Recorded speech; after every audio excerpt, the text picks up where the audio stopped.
In the empty heart of the Wild West, a lonely cowboy lost his only friend, but what came back with the dog changed his life forever. Mason Hale lived alone in a small wooden cabin on the dry plains of the Wild West. The land was hard and empty, just like his heart. Years ago he had lost his wife and young son to a sudden fever. After that, the world felt too big and too quiet. The only living soul who stayed with him was his loyal dog, Scout, a strong brown dog with bright eyes and a heart full of love. Every morning, Mason woke up, made black coffee, and sat on the old porch. Scout would sit beside him, tail wagging slowly. They did not need many words. The dog understood the man's sadness better than anyone.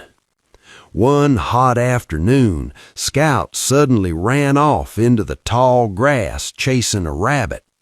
Mason called his name again and again, but the dog did not return.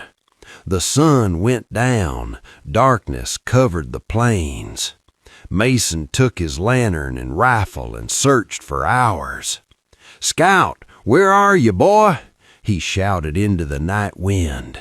But there was no answer, only the howl of coyotes far away. Mason's chest felt heavy. He walked back to the cabin with slow, tired steps. For the first time in many years, tears burned in his eyes.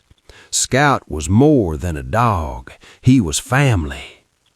Mason sat on the porch all night waiting. The wind blew cold. His heart felt empty again. Just before sunrise, he heard a soft sound, paw steps, then a weak bark. Mason jumped up. Scout was coming home, but he was not alone. Behind the dog walked a woman. She was Apache, with long dark hair covered in dust. Her clothes were torn and bloody. She moved slowly, holding her side in pain. Her face showed tiredness, fear, and deep sorrow. Scout stopped at Mason's feet and looked up as if to say, "I brought her, help her." Mason stared for a moment. He had not spoken to a woman in a long time, but he saw the blood and the pain in her eyes. He could not turn her away. "Come inside," he said softly. "You are safe here." The woman's name was Ayanna. She was weak, so Mason helped her to the small bed. He cleaned her wounds with clean cloth and warm water. He gave her fresh water to drink and a little food, beans and bread. For 2 days, Ayanna slept most of the time. Mason sat outside with Scout, watching the horizon. He knew danger could come. The plains were not kind to strangers. On the 3rd morning, Ayanna woke up stronger. She spoke in quiet English. "My village, the bad men came at night. They burned everything. They killed my family. I ran for many days." Her voice shook. Mason listened without speaking. He felt old anger rising inside him. He knew the name of the gang, Briggs and his outlaws. They were cruel men who robbed and killed for fun. They had no honor. "You can stay here until you are strong again," Mason told her. At first, Ayanna was quiet and careful.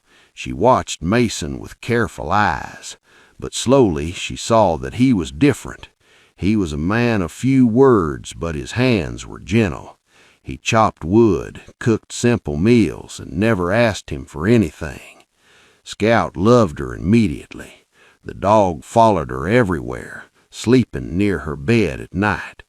Sometimes Ayanna smiled when Scout brought her a stick to play. That small smile lit up the dark cabin. Mason began to feel something he had not felt in years: purpose. He was no longer just surviving, he was protecting someone. In the evenings they sat by the fire. Ayanna told stories of her people, the strong Apache warriors, the beautiful mountains, and the songs they sang under the stars. Mason told her about his lost family. For the first time the cabin felt warm. But peace did not last long.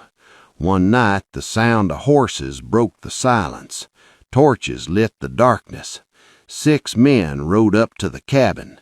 Their leader was a tall, ugly man with a scar on his face, Briggs.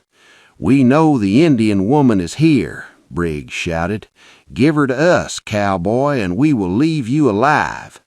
Mason stepped out with his rifle. Ayanna stood behind him holding an old pistol Mason had given her. Scout growled loudly, showing his teeth. "She stays," Mason said in a strong, calm voice. "This is my land. You are not welcome." Briggs laughed. "One man and a dog against all of us? You're a fool." Then the shooting started. Bullets flew through the night like angry bees. Mason fired from the window. Ayanna shot from the other side with steady hands. She was not afraid. Scout barked wildly and even jumped at one outlaw who came too close to the door. The fight was loud and terrible. Glass broke, wood splintered. One bullet grazed Mason's arm, but he did not stop. Ayanna moved quickly, reloading the gun like a warrior. Together they fought as one. After many minutes, 3 outlaws lay on the ground. The others ran away into the darkness when they saw their leader Briggs fall with a bullet in his chest. Silence returned. Smoke hung in the air. Mason dropped his rifle and looked at Ayanna. She was breathing hard, but alive. Blood was on her arm, but it was only a small cut. "You fought like a lion," Mason said. "You gave me a reason to fight," she replied softly. They buried the dead men far from the cabin the next morning. The sun rose bright and clean, as if the land itself wanted to forget the violence. Now the danger was gone, but Ayanna had no home left. Her village was destroyed. Her family was gone. She stood on the porch looking at the empty plains. Mason came and stood beside her. Scout sat between them, happy and calm. "You don't have to go anywhere," Mason said.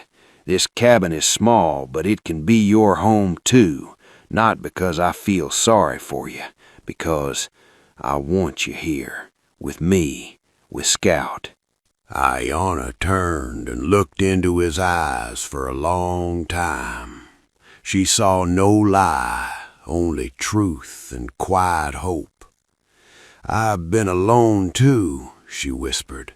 "Maybe we can be alone together and make something new." She smiled, a real warm smile. From that day, life in the small cabin changed. Mason taught Ayanna how to ride his horse.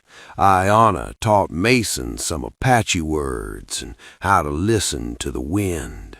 Scout ran happily between them, as if he knew he had done something wonderful.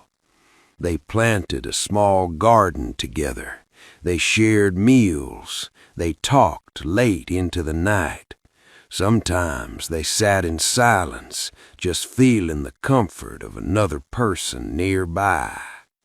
The lonely cowboy who once had nothing now had a family again, not by blood, but by choice.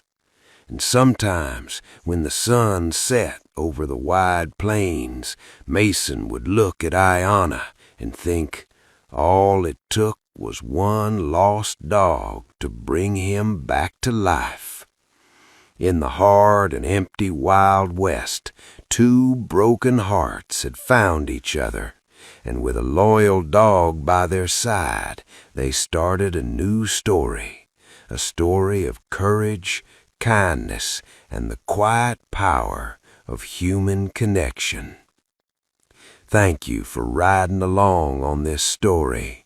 Drop your location and time one more time if you'd like, and if it touched you, like, send some stars, follow, and share it with someone who needs to hear it.